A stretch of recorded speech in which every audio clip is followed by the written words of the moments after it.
众、所有朋友，大家好，歡迎收看《福喜來嚟》，我係 Rita 林玉天。大家平常時好運動嗎？譬如講看曬呢《福喜來嚟》節目，不是為聽人欣賞來聽通一下，本身體係那健康，心情係那快樂。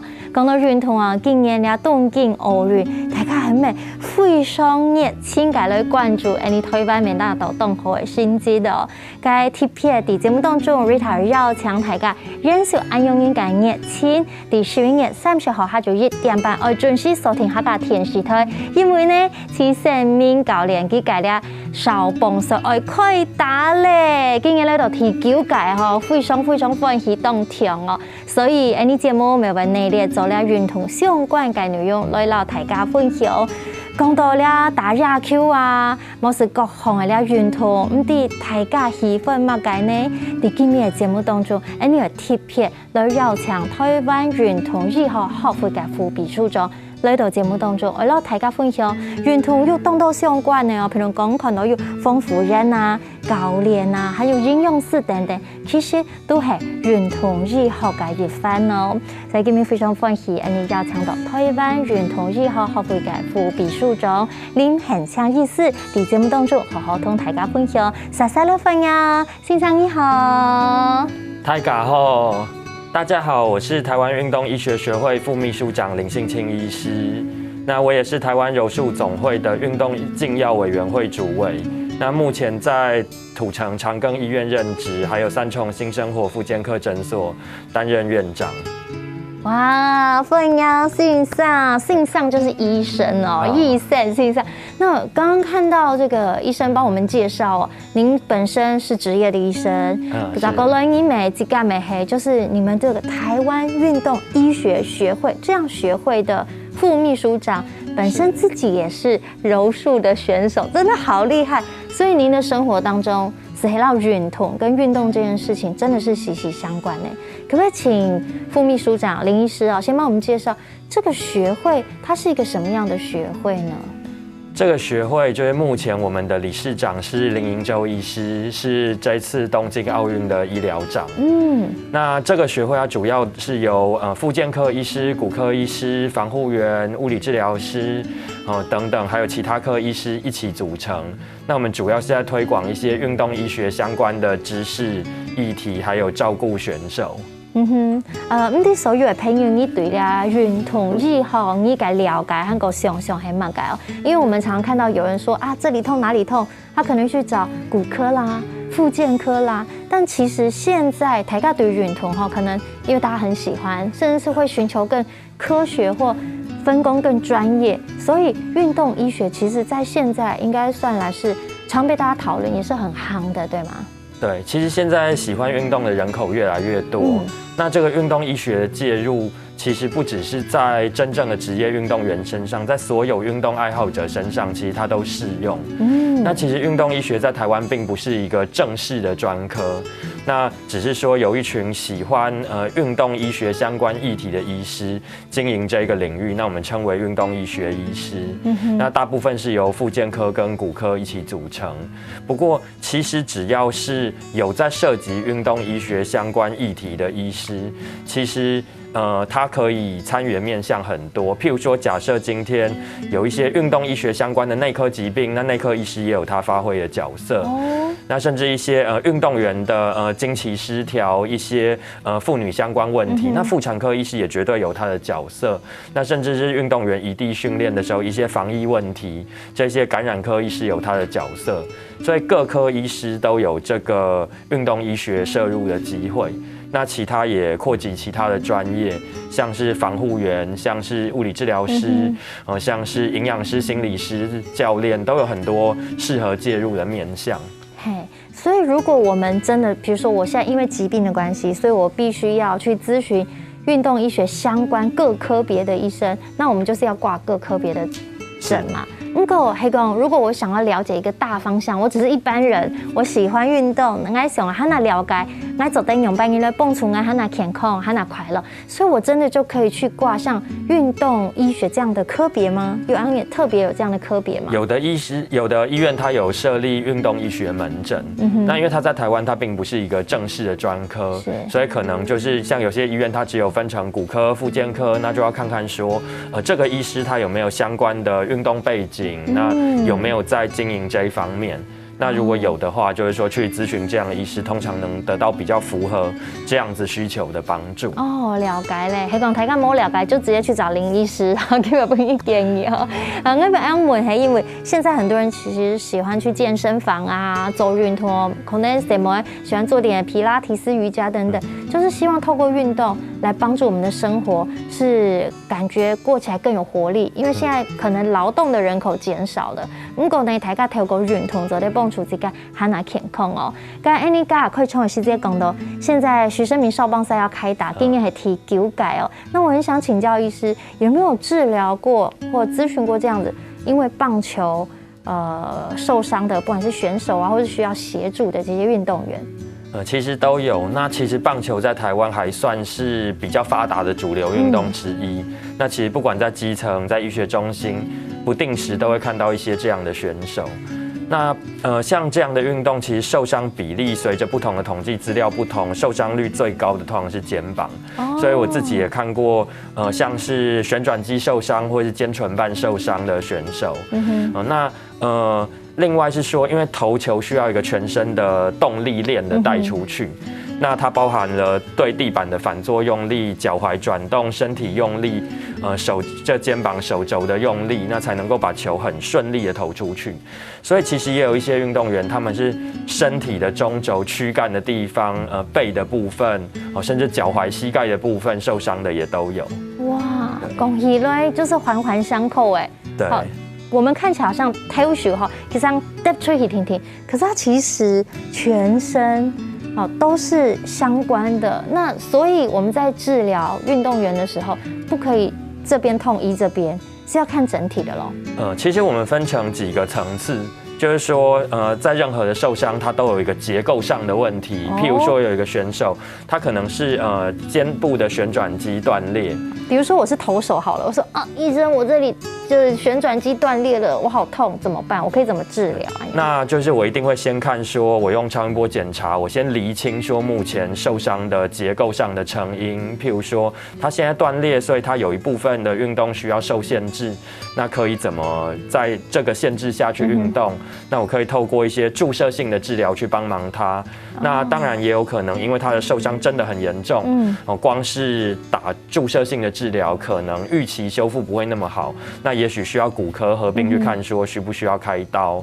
那再搭配这个教练跟防护员的训练，物理治疗师的训练，随着不同的分期去做训练。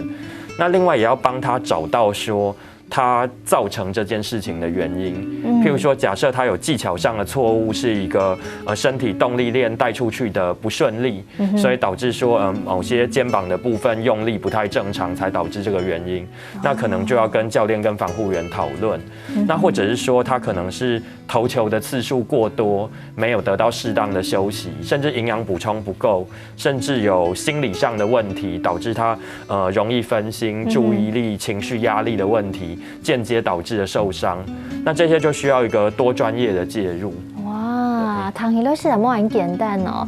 那像医生刚帮我们分享，其实每一个选手他的状况不同，所以他需要各科的会诊嘛，哈。对。从 Annie 看到，像我们刚落幕这东京奥运或帕运，大家都非常的关注，我们就看到随着选手出去，就会一定有防护员，然后会有教练。通常这是我们看到这2个嘛，就可以现场及时来协助他们的。对，那至于其他科别，就是我们平常日常要去做协助，要去跟踪追踪的。其实像这次东京奥运出去，那也会有医师，那包括说复健科的林周医师啊担任奥运医疗长。那另外有感染科医师去做这个防疫的部分，那就是也有骨科医师。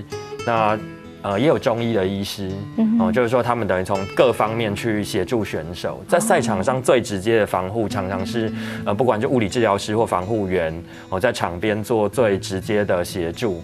那可是对于伤病的诊断、结构上面的诊断，还有一些侵入性处置、影像的部分，又必须依靠医师。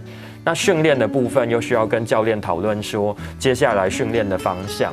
对，所以这等于说需要很多人一起环环相扣。那背后还有营养师、心理师。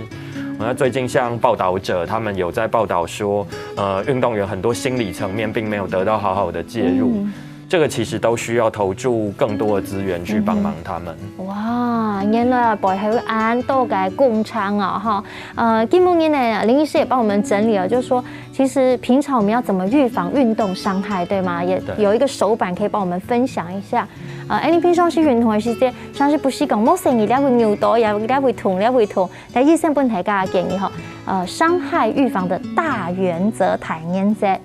这边有一个急性跟慢性的比例，训练比例，它是在告诉我们说，如果你1周内的训练量除以过去4周的训练量，在0.8到1.3之间，你的受伤率会比较低。那当然，随着不同运动的种类，它可能会有一点差异。不过这个精神仍然是在的，就是说，我们不要突然间变成所谓周末战士啊，就是平常都不运动，然后周末突然间做很激烈的运动。哦，走唔得，身体受不了，我们需要渐进式，对不对？对，然后有规律的。那当然，受伤有很多的原因，就是它包括，譬如说我们肌肉力量、体能的因素、心肺功能，那有一些本来性别年龄的因素就有占一部分，譬如说身体比较老化的时候，可能肌腱的弹性比较差，那或是一些心理、营养、情绪的因素也有可能哦，譬如说我们在紧张、注意力不好的时候，也比较容易有运动伤害。对，那营养的补充不够，没有适当的睡眠，甚至是队友、场地、天气的因素，都有可能在运动伤害中扮演一定的角色。哇，所以它是多因素的。所以讲起来呢，是本自己要完全的准备，还有不用抗素，这个训练是要一步一步来，一步来啊哈。请大家聊一下，大家多種來介紹來談咧，林先生來同大家分享到運動傷害、運動醫學有關係嘅內容哦。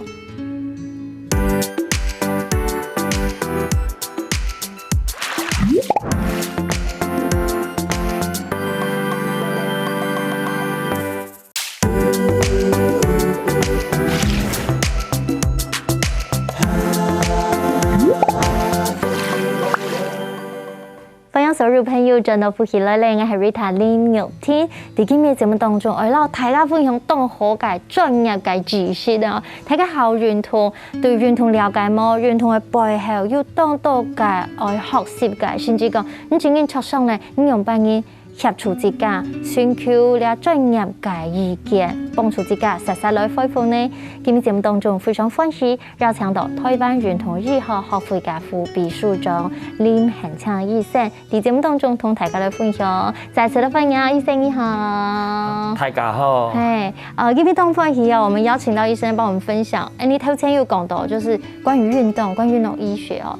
剛開始我也強調醫生講，像我們就說一定要做暖身，不管你做什麼運動，因為暖身才可以幫助我們 warm up， 等一下運動才不會受傷，對不對？對，其實暖身有一定的角色。那暖身這件事情，目前的概念是說，我們不要只是靜態的拉筋，它對於運動傷害的防護是有限的。那現在的觀念比較強調說，我們應該是動態暖身。比如說，今天你想要快跑，那我們可以先用比較慢、比較緩和的速度，抬腿，動態的多關節的稍微跑一下，先用這些比較動態多關節動作的活動來當做暖身，而不是只有靜態的伸展，把肌腱拉開而已。所以安講，如果我等一下要快跑，對，我要衝100米，我現在就要慢跑。慢跑要動起來才比較有效，會更好。它可以當做一種就是防止受傷的方式。哦，原來係咁樣，所以以前你係起的該，我們可能站就是轉手、轉頭、轉腳，這樣也很好。我可以從這樣開始，但是建議要劇烈運動之前，我要稍微比較缓的运动，真的是要跑起来，这样是更有效的。对，就是不要只是说，我们好像把筋拉得更长这样子，光是这样子对于运动伤害的防护有限，甚至如果过度的拉筋，有时候还会让一些爆发力型的运动，它的运动表现下降。哦，对，所以过犹不及都不可以啊。对，你要是讲专业做乜嘅运动，你要是讲自身专业嘅意见呢？那我们刚刚听到就说暖身很重要，但是我们投入训练，从因过度嘅训练咪做唔得咯。Rita 小紅呢有一種表單本體價來看哈，當我們過度訓練，其實你可以發覺有一些現象，係講用嚟輕輕，你所停下來，你思考我是不是要緩一緩了。对，所以我们可以平常注意一下，说，会不会最近的运动表现都变得比较差？那静止的时候，我们休息的时候，心跳一直都降不下来，血压变得比较高。那食欲的变化，体重上面一直降低，然后食欲变得很差。然后甚至睡眠都睡不好，晚上失眠睡不着，早睡就睡着以后很容易醒过来。那一直有肌肉酸痛，没办法恢复的状况，平常坐立不安，好像都没有办法静下来。医生，这样是不是压力太大、太紧张了？对，其实这个会影响到我们的内分泌荷尔蒙跟一些甚至脑部神经的状况，都是有可能的哦。所以这样子可以去察觉说我们是不是过度的训练呢？刚刚有一种谁讲，这里在心理因素，我觉得也蛮重要。如果这个人他可能太紧张，或者是得失心比较重，或者是他比较急切想要达到他的目标，是不是就会有这样的表征？对，其实心理问题一直是我们运动医学很重要的一环。那有时候真的是需要有一个心理师长期陪伴运动员，告诉他们说你如何用一些心理应对的技巧去解决这些问题。有时候甚至需要精神科医师的协助。有像今年东京奥运就有美国的选手退赛，就是心理的因素嘛，哈。当然，了背后有动斗的原因。不过呢，刚刚医生帮我们分享到这几点，这些是讲，你就会检验，特别是你要底下看节目嘅朋友哈，如果你自己本身是运动员，这些就可以去判别说，我最近是不是遇到一个关卡瓶颈，那我可能需要 relax 一下，对，可能需要放松一下。对，这个时候医生真的会跟你的选手说，你先几天不要练习训练。真的会这样建议吗？我觉得如果了解选手的状况，有时候我们会这样说。那甚至有时候是说，譬如说你先减低一下运动量，对，做一些调整。所以在运动上又动到要注意哦。那我们像刚刚说，其实这个是在训练啊、暖身啊。如果真的我们遇到有伤口了、受伤了，那我们可以用怎么样的方式？那通常在急性的受伤，如果它不是一个开放性的伤口，我们通常会建议说，急性期我们还是要做适度的冰敷。那关于冰敷有一些讨论，就是说到底是不有些人说不要冰敷比较好，但是有些研究是因为说新的研究出来说，只是一般的软组织伤害超过6小时的冰敷，可能就没有效益，甚至有点担心说会不会过度冰敷导致我们这个发炎跟修复是一体两面的，那过度抑制这个发炎，也抑制了修复。不过这其实要看受伤的大小跟种类。如果说它的关节就是红肿、热痛，甚至明显发现还在出血，我们冰敷的角色其实还是很重要。那可能冰敷的时程就要延长。从 Rita 徐宏利亚那林这个 Price PRICE 这个其实是一个进程，对不对？对。我们这个保护是什么意思？保护就是说我们不要让它再受伤，那给它一些适度的支撑跟固定。那这个受伤之后就要赶快休息。对，要适度的休息。那这个冰敷就是刚刚医生讲到，有人因为用因讨论讲，应该你也受伤，到底应该用烧的来热敷，也是讲39变的变高啊，你都要来冰敷，因为一直有人这样讨论。但是医生刚刚这样讲，如果在发生的当下就出血红肿，还是建议去冰敷，去让它和缓、舒缓一下。对，因为冰敷带有一些止痛的效果，那也可以有稍微减少血管出血的效果。原来是安用的，所以呢，专业的意见都出来。然后这个 C 是压迫。这个是在止血的部分吗？它是在减少组织的肿胀。譬如说，如果今天因为受伤之后，我们的组织肿起来，那我们可能可以给它一些适度的压迫去消肿。好，那最后一个就是抬高。对，抬高的话，就是说也是为了减少组织的肿胀，就是让这些组织液可以回流，那不要说一直积在伤口的，一直积在受伤部位这样子。那我们现在有一些新的处理原则，然后这个处理原则很可爱，它叫 Peace and Love， 它叫 Peace and Love， 就是爱与和平。其实它跟过去的 RICE 并不是一个谁对谁错的问题。它只是更加加强了我们要主动运动、渐进式承重的概念。那所以它告诉我们说，我们要保护这个受伤的地方，抬高。那另外要避免过度使用消炎药，并不是说不可以用，在急性期，消炎药有它的角色，就减少疼痛，适度的减少发炎。那目的是为了让我们早点可以运动。早点可以进入训练，那而不是说只要有痛我们就一直不停的吃消炎药。这样也不行，对不对？这样子也不行。吃太多消炎药会怎么样呢？吃太多消炎药在学理上来说，它会有一些阻碍修复的效果。对，因为消炎就是说我们说身体会发炎是有它的原因，它希望把一些促进修复的物质带到这个受伤的地方来。那我们过度抑制发炎的时候，其实对修复来说是不利的。本来它是要来帮助你修复，但是你把它挡在门外了。对。了解嘞。那接下来的话也是一样，就是过去的概念当中稍微适度的加压。那还有我们要教育病人说，你现在受伤的程度是怎么样？你可不可以活动？可以做怎么样的运动才不会过于积极，或者是说太过保守？没有渐进式承重带来这个修复的好处。所以这个 Price 跟 Peace 它是可以同步去对照的。对，看你的状态，然后都把这些口诀记起来，它可以应用在你运动伤害的时候。对，其实它的大原则核心都是相同的，只是我们要变成新的口诀，是因为我们要更加的告诉民众说，不是有痛就不能动。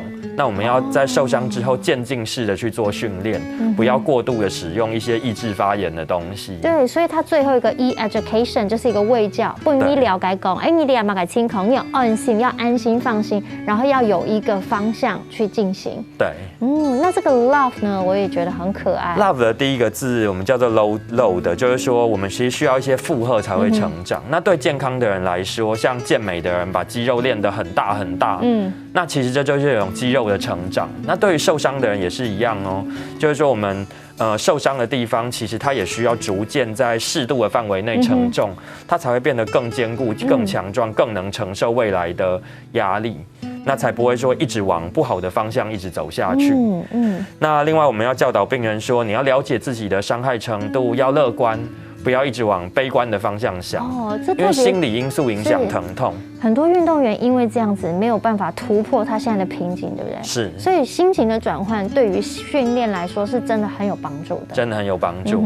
对，因为如果说有一个人他对于自己的伤害理解是很悲剧性的、很负向的，只要一有痛他就想说我的身体要垮掉了，我再动一下我就坏掉了。对，了解。那会影响到他接下来运动训练的动机，而且可能会让他的对疼痛过度放大解读。所以我们还是要正面思考，还能正面来看待这件事情哈。那另外是说，我们有一些地方受伤，可是全身性的心肺功能运动还是可以继续做。我们可以在没有受伤的地方去做肌力训练。那在有受伤的地方，适度的根据状况去做肌肉力量的训练，并且维持全身性的心肺功能的训练。就是让这个训练不要停止，只是要去调整它的比重。对。而且其实训练本身也能够维持我们正常的生理机能，甚至可以分泌一些止痛的物质出来，对于痛的好处其实是有帮助的。年龄还有哈，那最后还是回到这个运动，就是我们刚刚讲要适度渐进式的运动哈，不然你身体有维持线上还有动作走在附近，大家又好到哈，光是这个热敷还是冰敷时又动态蹦出来，想大家聊一下其实真的复习来谈聊林医生的分享哦。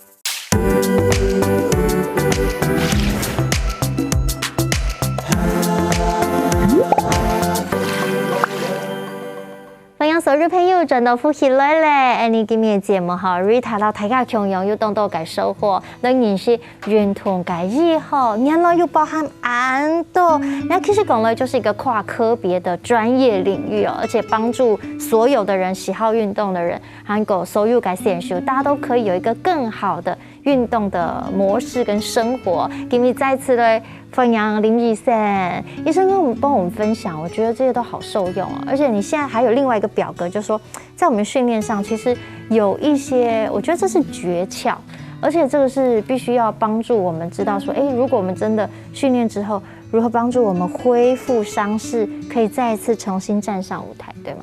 对，就是其实因为我自己还算是业余中的业余选手，你真的很客气。然后你自己是医生，对，咋个呢？你又是选手，你又是一个爱好运动者，所以其实你兼顾这3种身份，你怎么去应用？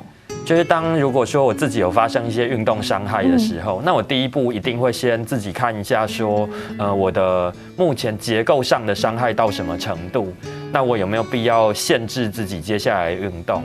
那我就在这个限制的范围内，循序渐进的加入运动的角色。我们第一步当然是假设有疼痛的问题，那我们就是要适度的消炎，然后恢复活动度。那接下来加入一些肌力耐力的训练。然后肌力耐力的训练是说，它可能稍微有点重，反复次数不用到非常非常高，但是让它逐渐承重去训练力量的进步。那一开始是慢的，然后接下来才是我们快速的动作，像爆发力，像冲刺、跳跃，这些是爆发力的动作。那爆发力的动作就会在大概我可能会认定说，大概在肌力方面，可能训练到跟受伤前有80%-90%一样好的时候，我们把爆发力的动作再增加多一点，那就训练这种快速反应的状况。那接下来才是真正回到说，一些真正比较专项运动上面的技巧，特殊的运动技巧，不能掌握节奏的，然后又快速的动作。哇，对，所以循序渐进，慢慢往前进。那这是我把我自己的医学知识用在我自己身上的状况。哇，医生，我觉得你听起来就是很理性，然后很能够就是一步一步渐进式的去进行。但是我必须说，因为呢，比如说有的爱打篮球的人，他说我现在是受伤了，好像差不多，他就想要再上场去飙一下，可是往往可能真的会造成更大的伤害。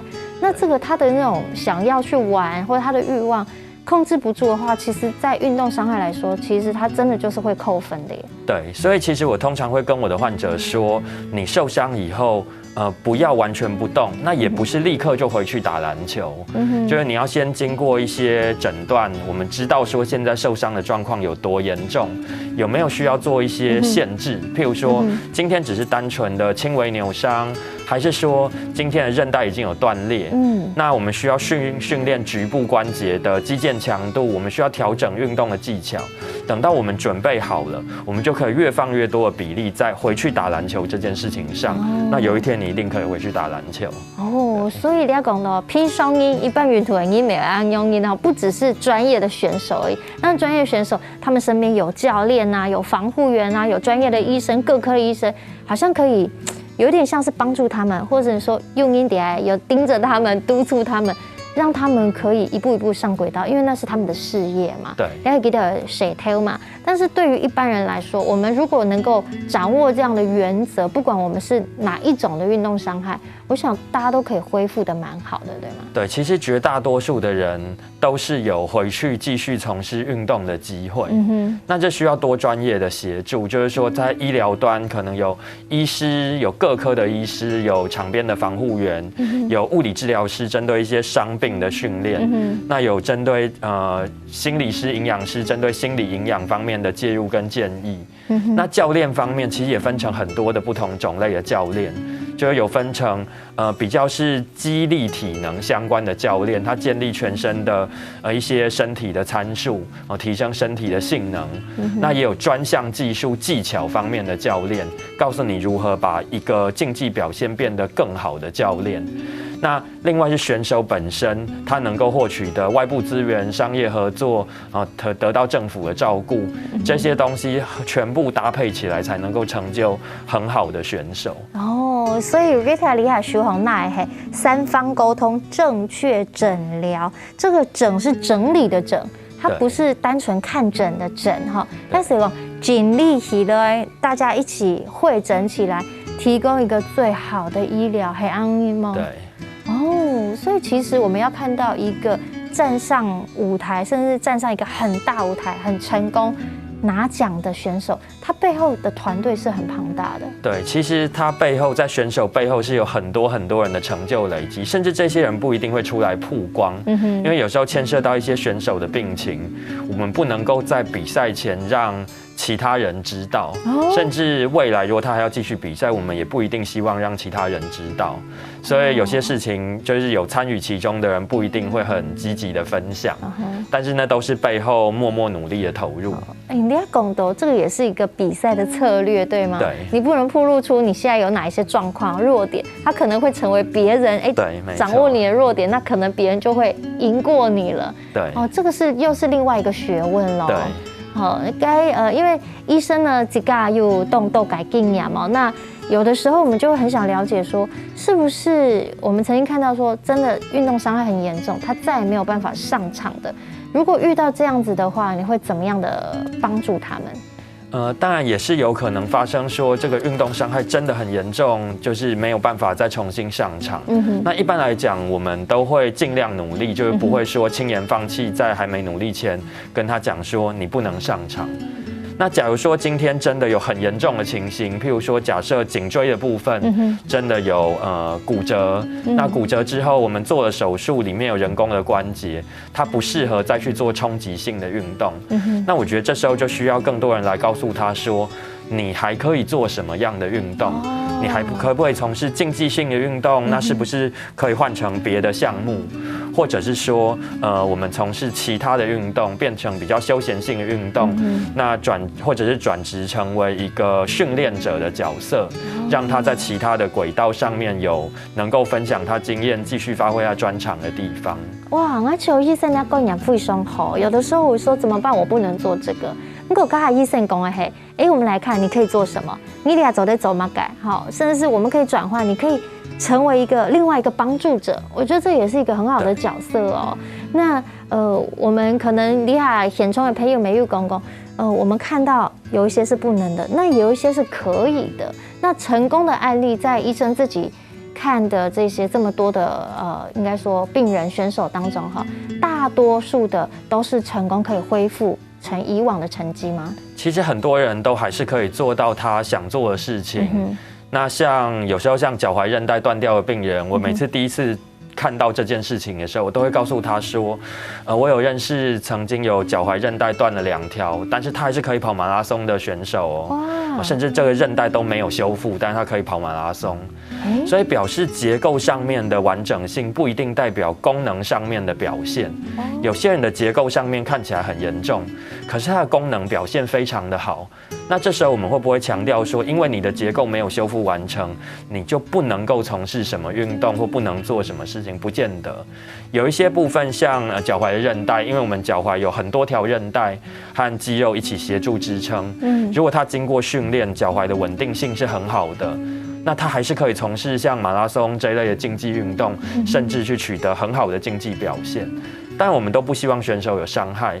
那伤害发生多了，多半都还是会多多少少影响到一些生涯的表现。但是不代表说有结构性伤害无法复原，就一定不可能回到原先的竞赛成绩。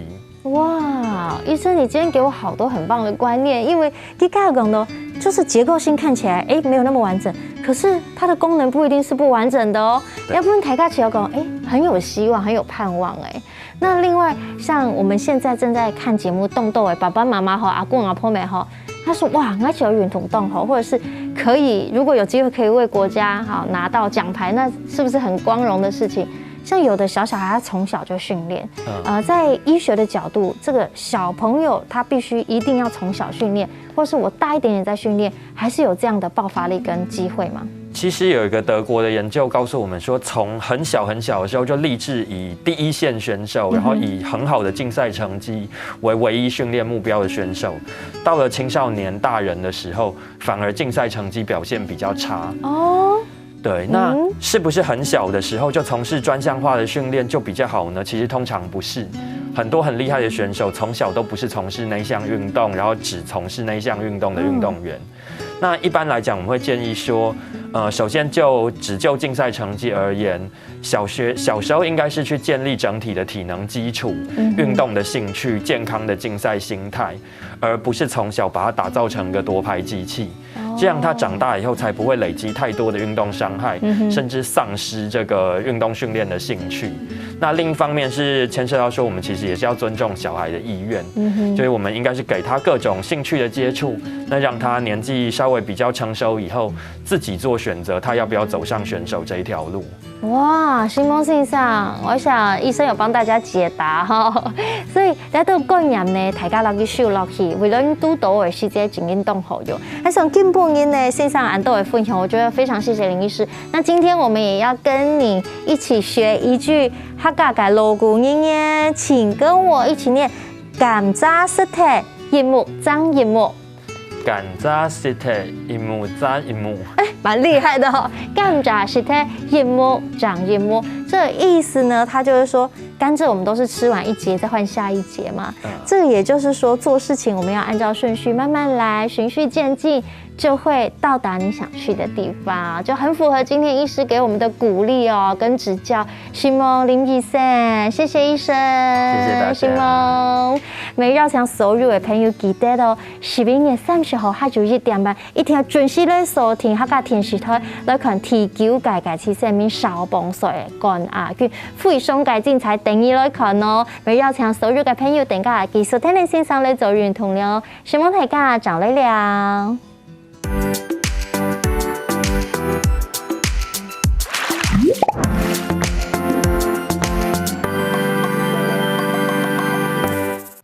喜歡福喜來嚟節目嘅朋友，記得來你傾站聽客家電視台嘅片頭，韓國愛分享出去哦，希望大家